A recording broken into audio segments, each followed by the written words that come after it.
রান্নার শুনলে না। তুষারমালা যখন 6 বছরের, তখন তিনি হঠাৎ একদিন চলে গেলেন এই পৃথিবী ছেড়ে। দুঃখে কাঁদল সারাটা রাজ্য।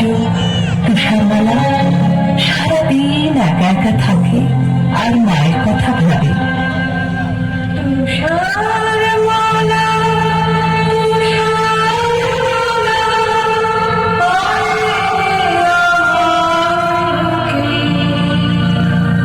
রাজামশাই ওর দুঃখ দেখে অনেক দেশ খুঁজে একদিন নিয়ে এলেন এক পরমা সুন্দরী নতুন রানী।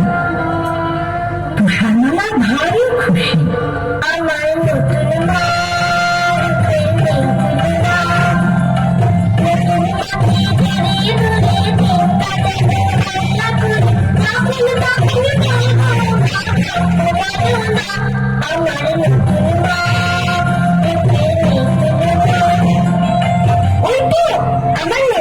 এসে গেছে। কি মজা! নতুন মা আমায় আদর করো। এই মেয়ে, কোল থেকে নামো, তোমার সাজগোজ খারাপ হয়ে যাবে। নামো বলছি। কে তুমি? কোথায় থাকো? আমি তুষারমালা। তুষারমালা?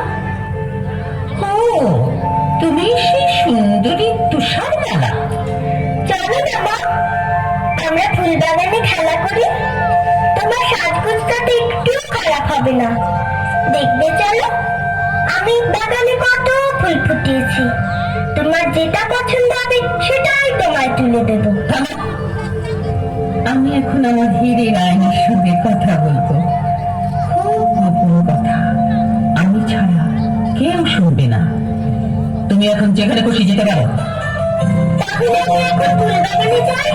তুমি কিন্তু তাড়াতাড়ি এসো।